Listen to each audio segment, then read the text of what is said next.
नमस्ते। आमे आरंभ करवा एथर रमाकांत रथंक रचित कविता लंठन एवं यार रचना समय होछि 1956 मसीहा नवेम्बर झंकार पत्रिकारे प्रकाशित होइथिबा कविताटी तांकर केते दिनर संकलन रे स्थानित मात्र 14टी धाड़ी रे समुदाय कविता लिपिबद्ध खूब छोट कविता तेबे 14टी धाड़ी रे लेखा होईछि। तेणु साधारण भाव रे आमे जदि जानिथिबा यह चतुर्दशपदी कविता बा सनेट पर्यायभुक्त नुहे, जदियो सनेटर आंगिक शैली को ताहा ग्रहण करा जाइछि कवितार, किंतु विषय वस्तु दृष्टि जदि आमे आलोचना करिबा यह आधुनिक जटिल जंत्रणाक्त जीवनर गाथा को व्याख्या करुछि। तेबे लंठन कविता भीतर को जीवा पूर्वरु आमे रमाकांत रथंकर काव्य जीवन से कहीं लेखती एवं केते दिनर कविता संकलन संपर्क रे किछि आलोचना करिबा, तापरे लंठन कविता भीतर को जीवा। कवि रमाकांत रथंकर जन्म होछि 13 डिसेम्बर 1934 एवं जन्मस्थान डगरपड़ा कटक। जदियो तांकर पैतृक ग्राम होछि पुरीर दामोदरपुर शासन। पिता होछंती पंडित विश्वनाथ रथ एवं माता होछंती दुर्गा देवी। भारतीय प्रशासनिक सेवारे आईएएस चाकरी रे से दीर्घदिन धरी सेवा करिबा परे सेवानिवृत्त होइछंती। तांकर प्रकाशित ग्रंथ गुड़िक होछि मुख्यतः कविता, जदियो से गल्प भी लिखिछंती। जो कविता पाई से पद्मश्री पुरस्कार पाइछंती, ओडिशा साहित्य एकाडेमी पुरस्कार पाइछंती, केंद्र साहित्य एकाडेमी पुरस्कार पाइछंती, सरस्वती सम्मान मध्य लाभ करिछंती। तेबे सेई कविता संकलन गुड़िक होछि केते दिनर, अनेक कठोरी, संदिग्ध मृगया, सप्तम ऋतु, सचित्र अंधार, श्रीराधा, श्री पलातक, सीमांतवास, श्रेष्ठ कविता, 60 सेपरी कबीरଙ୍କ कवितार अनुवाद को से ओडिया रे करिछंती। सेबे एबे सबुबेले तांकर रचित गल्प संकलन अछि, ताहा होछि मेघ और अन्यान्य गल्प। एतद् भिन्न से अल्प किछि प्रबंध मध्य रचना करिछंती। तेबे तांकर कविता पढ़िबा पूर्वरु प्रत्येक कविता संकलनर पृष्ठबंध माने कविता संकलन शेष रे जहाँ लेखिछंती सेथिरु आमको अनुमान करिबा को पड़िबो, बुझिबा को पड़िबो जे आधुनिक व्यक्ति जीवन कौन एवं आधुनिक कविता कौन। आमे साधारण रे अन्य कवि से स्वाधीनता परवर्ती समय रे देखुचे सची राउतराय, गुरु महांती, विनोद नायक, सीताकांत महापात्र, एमानंकर कविता, सौभाग्य मिश्र, राजेंद्र पंडा, एमिति अनेक कवि आसिबे। एमानंक कविता अपेक्षा रमाकांत रथंकर कविता होउची संपूर्ण भावरे नियारा। याकू साधारण रे कुहा जाई परिबो अत्यंत दुर्बोध्य एवं जटिल। अनेक समालोचक मध्य ए प्रसंग रे कहिसंती जे तांकर कविता गुड़िक होछि टसर भलिया टसर जेमिति से खोलपाटिए तैयारी कला परे ता भितर निजको निबुज कर दिए। तांकर अनेक कठोरी कविता संकलन रे ओडिया आधुनिक कवितार अन्यतम विशिष्ट समालोचक प्रोफेसर नित्यानंद शतपथी मध्य कहिसंती जे प्राय 3-4टी कविता छाड़ी देले बाकी सबू कविता गुड़िक अत्यंत दुरूह और दुर्बोध्य। काहींकि सेपरि हेइछि से भिन्न कथा, किंतु से कविता गुड़िक साधारण रे अनेक कठोरी आलोचक माने कहती जे अनेक कठोरीर सबू कठोरी रे ताला एवं ताला पड़िला परे चाबी स्वयं लेखक निज पाखरे रखी देइछंती किंबा कोउठी हजेई देइछंती।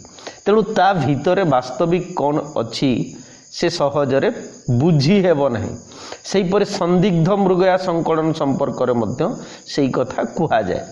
तेबे लेखक जेतेबेले गोटे रकमर स्वीकारोक्ति प्रसंग रे कहउछंती जे मु काहींकी लेखे सेतेबेले तांकर उक्ति होउछि एमिति जे लेखिबार इच्छारू लेखक लेखे निश्चय, किंतु इच्छा अनुसार इच्छा करी हुए नहीं, माने जेमिति चाहिबी सेमिति लेखी हुए नहीं।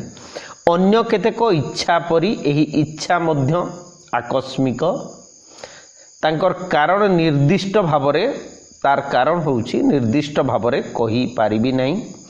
निजकु निजर अकिंचनता भुलाइबा पई चेष्टा लेखार कारण भी हेई पारे, किंतु एहा ही कारण बोली निश्चित भावे कहि पारिबी नहीं। जदि ताहा ही कारण होई थांता तेबे एते दिन परे निजर अकिंचनता विषय रे मोर सबु संदेह तुटी जिबा परे लेखी चलीछि काहींकी। लेखा पछरे अनिवार्यता वर्तमान प्रेरणा रही। प्रेरणा केउठू आसे कहि पारिबी नहीं, किंतु ताहा अछि बोली मु जाने, ताकू अनुभव करे। बेले बेले गुड़िए पक्षी बसीथिबा गछ देखाई कवि को कहे एहाकू कविता कर। बेले बेले धाड़ीटीए कवि आगे थई देई कहे ए धाड़ी जेउ कवितार से कविता को संपूर्ण कर। तार आदेश सुनी जीवन बीती जाए सीना ताको चिन्ही हुए नहीं। श्रीराधा लेखिला बेले ताहार से आत्मीय उपद्रव बुझीछि। श्रीराधा प्रथम कविताटी लेखिला बेले श्रीराधांक कथा भाबी नहीं। तेणु लेखु लेखु प्रेरणा प्रभाव रे से पहुंची गले वर्ष वर्ष धरी रही थिले। से थिबा जाए अन्य कोनोसी कविता लेखिबार अनुमति मिलिला नहीं। से एते विशाल एते विचित्र बोली मु मूलरू कल्पना करी पारि नथिली। तो एक कथा मध्य पाठक माने निसंदेह जानिथिबे समुदाय रमाकांत रथंकर काव्य सृष्टि भितरे श्रीराधा होची संपूर्ण नियारा।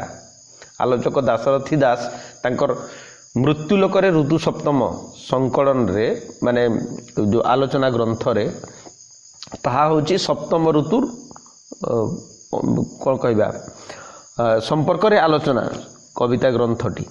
से कहउछंती जे कवितार विषय वस्तु मुख्यतः ईश्वर किंबा प्रेम हेई पारिबो। तेबे रमाकांत रथंकर कविता सेई दृष्टि ईश्वर किंबा प्रेम नाही। तांको कवितार भावबिंदु कवितार मूल उत्स ईश्वर किंबा प्रेम नुहे, ताहा होची संपूर्ण मृत्यु शासित। तेबे श्रीराधा को सेठू अलगा करिकी, कारण से पर्यंत श्रीराधा रचित हेई नाही।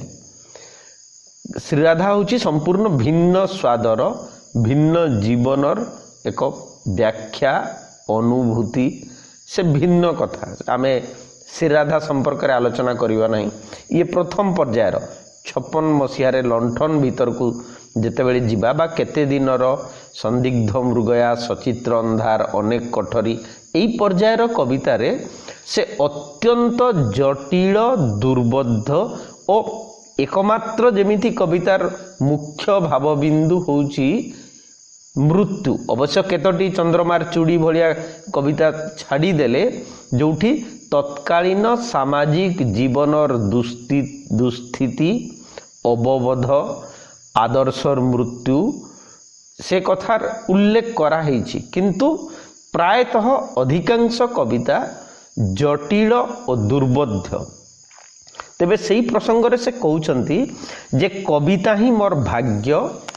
जीवन आरंभ कवितारे जदियो आरंभ हेबा परे किछि काल धरी गल्प भी समांतराल भावे चलिला, तापरे गल्परू ओहरी गली, कारण मोर हृदबोध हैला जे दुईटी जाक विभाग प्रति समान न्याय देबा मोर सामर्थ्य बाहारे। परे अवश्य केतोटी गल्प लेखिछि, किंतु से इलाकारे मु जणे पर्यटक मात्र। संख्या अनुन्य 15टी। गल्प छाड़िबार अन्य एक कारण भी अछि। गल्प कविता आरंभ करिबार केते वर्ष भितरे केते जन कहिले जे मोर कविता भल हेउछि, गल्प विषय रे अनुरूप मत सुनिली नाही, तेणु भाबिली कविता ही मोर भाग्य। 3-4टी प्रबंध भी लिखिछि, तथापि कविता ही नियति। शेषकु स्वीकार करने को द्विधा नहीं जे प्रतिटी लेखा लेखि सारिला परे अनुभव करे हारी जाइथिबा परी मोर सबुठु भल कविताटीए लेखि पारि नहीं। भल कविताटी को पढ़िला मात्रे आपे आपे चिन्ही होई जाए, किंतु से कविताटी काहींकी भल होईची बुझाई कहिबा कष्टकर। जेउ कविता पढ़िला मात्रे पाठक निजकू कहिबो जे एक कवितारे तो मु जहा अनुभव करिछि ताहा कुहा जाइछि, पुनि तार भाषा भी मु कहिबाकू चाहुथिबा भाषा, एभली कविता को भल कविता बोली बुझिबाकू हेबो। एही कवितारे पाठक कवि होई जाए, कवि और पाठक अलगा अलगा रहंती नाही। आपाततः मु काहींकी लेखे प्रसंगरे एतिकी ही कहिछंती रमाकांत रथ। तेबे ये कविता संपर्क रे तांकर सृष्टि संपर्क रे ये होची बहुत परवर्ती समयर कथा। संभवतः 2000 मसीहा परे से एई मत रखिछंती, किंतु आमे तार प्रायतः 50 वर्ष पूर्वर कथा प्रसंग रे एठी आलोचना करिबा, तांकर भाव बलय संपर्क रे आलोचना करिबा। तेणु कहूथिली जे केते दिनर कविता भीतर को जीवा पूर्वरु आगे पृष्ठबंध कविता शेष रे जो कथा गुड़िक से लिखिछंती आमे सेठू ही आरंभ जदि करिबा ताहले भल भाबरे आमे जानि पारिबा जे कविता भीतर अछि कोन। से निजे कहिछंती पृष्ठबंध रे, मोर पाठकों निकटरे एहा ही मोर सर्वशेष किछि समय व्यापी कथबार्ता। पृष्ठबंध लिखला बेले जेहेतु कौनसी प्रकाशक मोर द्वितीय कविता संकलन जदि ताहा केबे हुए, माने जदि केबे लेखे प्रकाश करिबार दुस्साहस पुनश्च करिबो नाही बोली मोर, माने पुनश्च करिबो बोली मोर विश्वास नाही। द्वितीयतः कौनसी लेखक पुस्तकर लेखकर केतोटी मौलिक प्राथमिक वक्तव्यर दायित्व रही जहाकू एड़ाई देबा असंभव न हेले भी रुचिगर्हित। सुतरां ए पृष्ठबंध जार विषय वस्तु होची साहित्य सृष्टिर कष्टकारिता, माने साहित्य सृष्टि करिबा केते कष्टकर व्यापार। सेई प्रसंग रे याकू आमे एक दीर्घ प्रबंध बोली मध्य कहि परिबा। एवं सेई जगार से कहउछंती जे कौन पाई जने लोक साहित्य केमिति भाबरे लेखिबा उचित एवं कौन पाई से लेखुची। सेई जगार से उल्लेख करिछंती जे साहित्यर सृष्टि पाई एक गभीर सांस्कृतिक चेतनार मूल्य बहुविध। मूलतः ताहा एक रेल लाइन रो काम करे। जहा व्यतीत साहित्यिक रेल डबार अग्रसर असंभव। साहित्यिक अभिज्ञता अनेक समय रे दैनंदिन अभिज्ञता हेले मध्य सबुबेले नुहे एवं हेले भी साहित्यिक प्रकाश पूर्वरु ताकू यथेष्ट परिवर्तित हेबाकू पड़िबो। जेहेतु से जगह से कहउछंती दैनंदिन अभिज्ञतार सीधासलख प्रकाश करिबाकू आग्रह करिबो नाही, कारण पाठक मध्य सेतेक करि पारंता।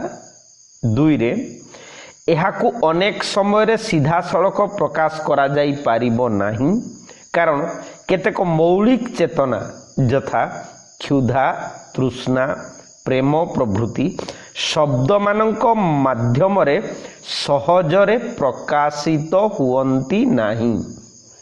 एवं तृतीयतः मौलिक चेतना मानकर व्यक्तिगत अभिव्यक्ति द्वारा जड़े साहित्यिक अन्य जनक ठारू बारी हुए।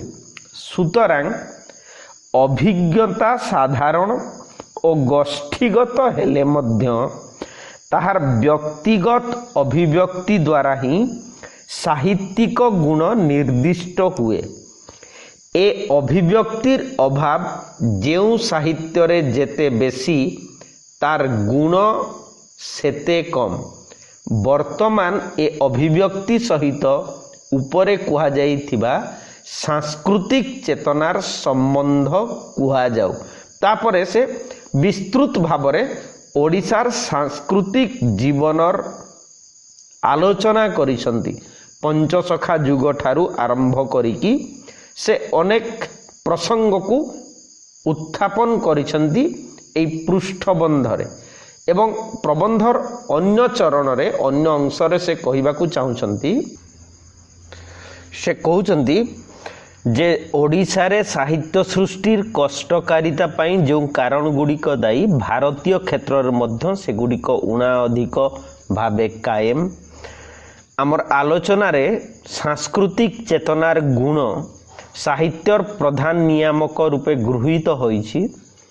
आमर इतिहास रे एही चेतना सहित धर्मर प्रभाव घनिष्ठ भावे जड़ित एवं भारतीय धर्मर गुण व्यक्तिर उच्चाकांक्षार क्रम विकास नुहे बा आम बा तार अनाविष्कृत प्रवृत्ति मानकर रहस्यभेद नुहे, बरं एपरी एक आदर्श परिस्थितिर कल्पना जेउथिरे व्यक्तित्वर चिरंतन अवसान पाई जेउ समस्त त्याग और परिश्रम अति नगण्य मूल्य। यह तुलन रे प्राचीन ग्रीक और रोमान धर्म व्यक्ति को अधिक सम्मान दियंती एवं जदियो नियति मनुष्यर क्रूर और अनिवार्य भाग्यनियंता भावरे गृहीत और ता विरुद्ध रे व्यक्तिर प्रतिरोध परिशेष रे अर्थहीन व्यक्तिर जीवदशारे ताहा ताकू अपरिचित अनेक अवस्थार सम्मुखीन कराए। अनेक बलवत्तर शक्ति मानकर प्रतिरोध द्वारा तार मनुष्यता मार्जित और दुख द्वारा गौरवान्वित हुए एवं तार मृत्यु परे मध्य से एही गुणगुड़िकर समूह स्मरण द्वारा भविष्यतर चेतना को प्रभावान्वित करे। ख्रीष्ट धर्म रे मध्य उपरोक्त भावर सुदृश प्रभाव रही, यथा सृष्टिर प्रारंभ रे मनुष्यर पतन और उक्त पतन जरिया रे व्यक्ति नियति संपर्क, पुरुष नारी संपर्क एवं सर्वोपरि मनुष्यर अनेक मानसिक द्विधार एक व्याख्या रही।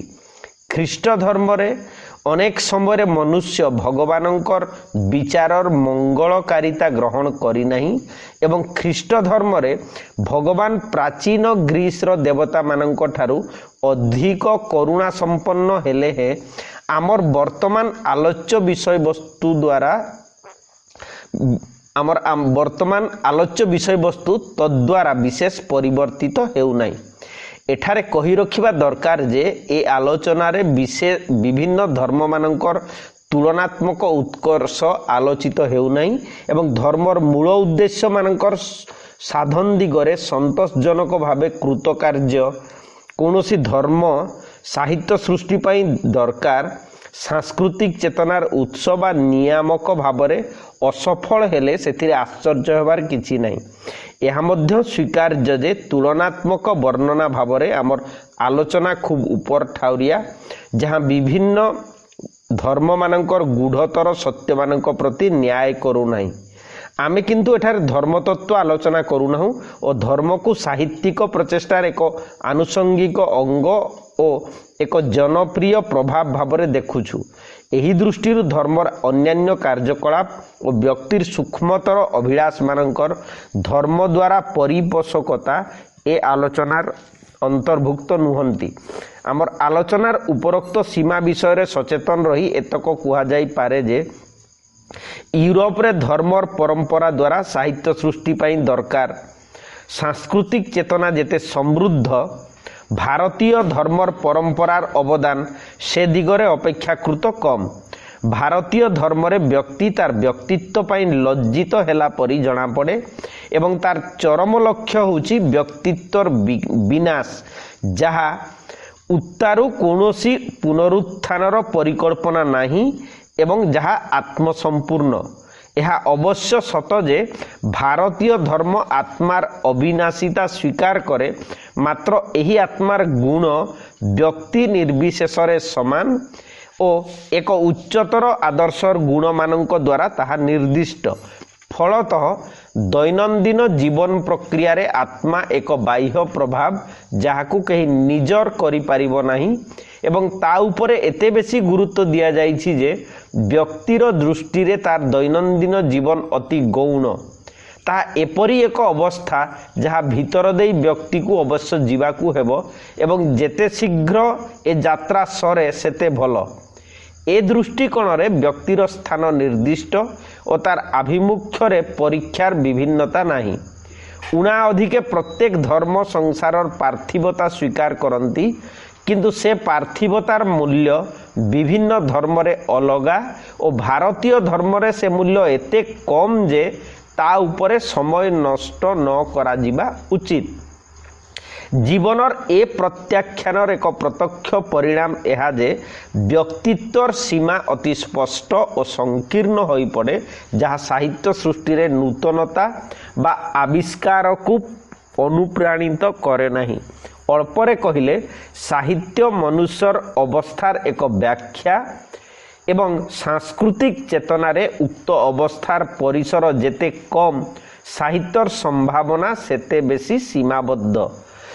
साहित्यिक पक्षरे मनुष्य को एक चिर आश्चर्य दृष्टि रे सबु बेले देखिबाकू हेबो, सते जेपरि ताहा एक प्रथम दर्शन। निजर परिपार्श्व प्रति मनुष्यर प्रतिक्रिया सबु बेले परिवर्तनशील एवं कौनसी निर्दिष्टता को स्वीकार करि नेबा फलरे मनुष्यर समुदायतार केतोटी अंश प्रति उदासीन रहिबाकू हुए। सभ्यतार व्याप्ति सहित जीवन धारण रे विभिन्नता वृद्धि पाइछि एवं विभिन्न परिवेश रे मनुष्य को विश्लेषण करी तार मोटामोटी आभिमुख्य कल्पना करिबार दायित्व साहित्यिक उपर न्यस्त। एथिपाई दरकार अनुसंधान प्रवृत्ति और विश्लेषणात्मक दृष्टिभंगी। भारतीय धर्मर परंपरा ठारू आशानुरूप प्रेरणा उपरलिखित कारण मानक पई मिली पारिबो नाही, जहा फल रे अन्यान्य साहित्यिक मानक तुलना रे आमर साहित्य शिशु सुलभ हेबार आशंका रहिछि। ए अनुसंधानर मूल्य अपेक्षाकृत वर्तमान अपेक्षाकृत बेसी, जेहेतु जेउ केतेक क्षेत्र रे अतीतरे धर्मर प्रभाव उच्च साहित्यर सृष्टि पाई यथेष्ट हेउथिला, ताहा आस्ते आस्ते कमी जाइछि एवं एक व्यक्तिगत प्रेरणा भावरे धर्म क्रमशः द्वितीय स्तर हो जाइछि। यार एककालीन स्थान पुनरुद्धार करिबार चेष्टारे किछि अर्थ नाही, जेहेतु जेते प्रिय हेउना काहींकि प्रत्येक मूल्यर कालक्रमे अन्यान्य मूल्य मानक पई स्थान परित्याग सभ्यतार एक गुण।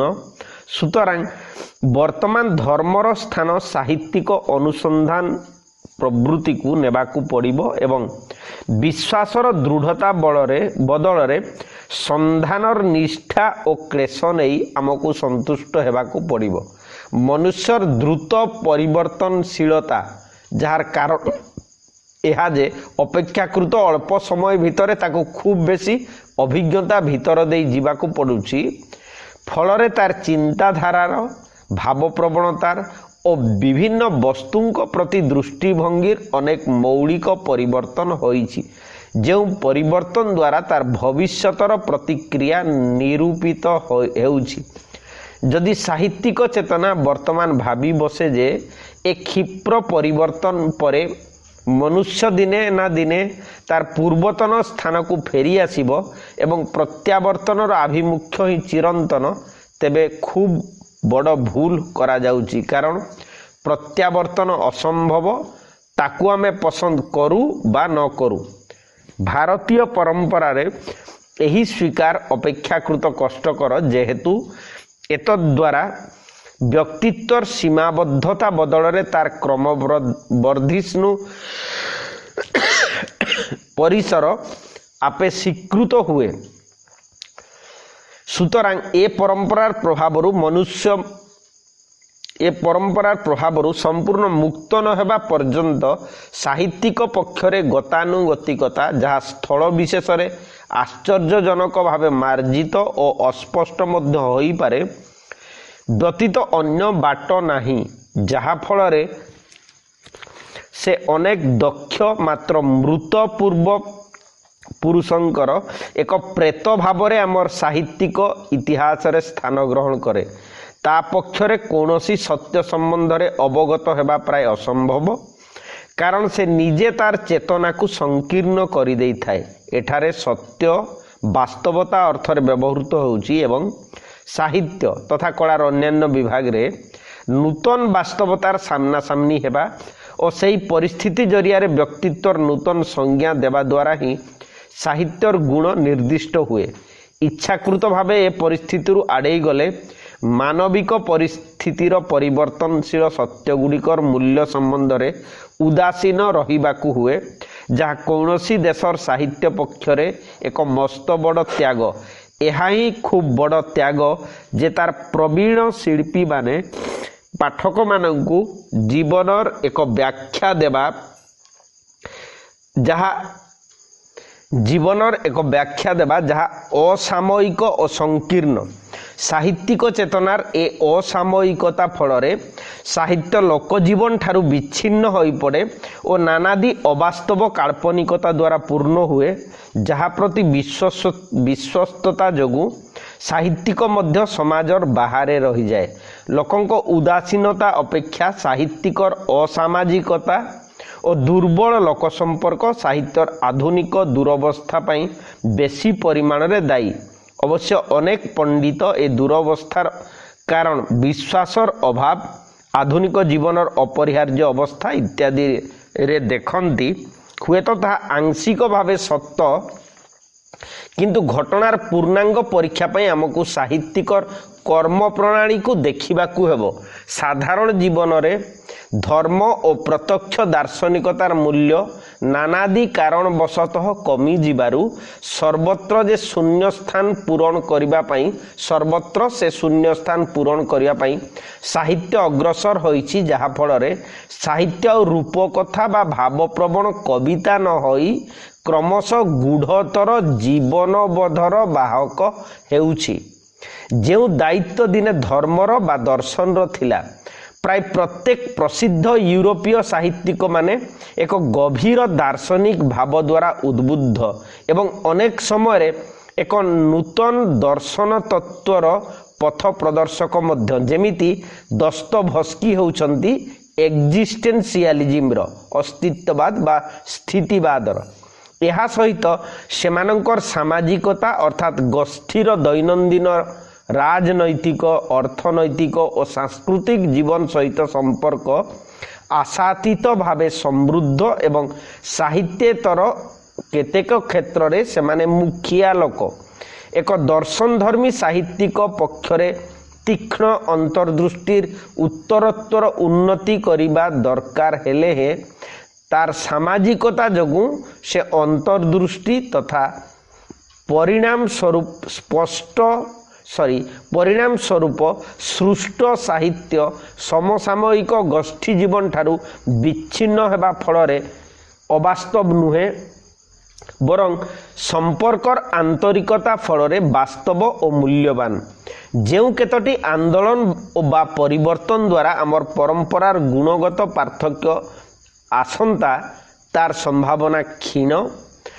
आमर शिक्षा पद्धतिर साहित्य पाठसूची रे भावप्रवण मूल्यबोध द्वारा एवं अनेक क्षेत्र रे सस्ता आदर्शवाद द्वारा उद्बुद्ध साहित्यपूर्ण एहा सहित दीर्घकाल स्थायी परिचयर द्वारा स्थायी परिचय द्वारा एवं आधुनिक साहित्यर अध्ययन बा अध्यापनार अभाव द्वारा छात्रर माने 56 मसीहार कथा कहवा आज शिशु कालीर जनक से अर्थ से कहते अचेतन रे सुकवितार संज्ञा निरूपित हुए एवं जहा पाठ्य ताहा प्राय मध्ययुगीय होइथिबारु छात्र जुगोपयोगी चिंतारू अलगा रहे। अल्परे कहिले आम जीवनर उर्वरतम कालरे शिखा जाउथिबा कविता बहुत पुराणा पानीर पोखरी परी जेउथिरे सज पत्रटे पड़िबा मात्रे सढ़ी जीव एवं एही क्रमरे आमे केते दिनर कविता संकलन तापरे अनेक कठोरी संदिग्ध मृगया सचित्र अंधार ए कविता संकलन गुड़ी को आलोचना करी पारिबा। मुख्यतः 20 शताब्दीर द्वितीय विश्वयुद्ध परवर्ती जटिल व्यक्ति मानसिकता तार निसंगता विच्छिन्नता मृत्यु चेतना पापबोध ए सबू ही रमाकांत रथंक कवितार आत्मिक विभव।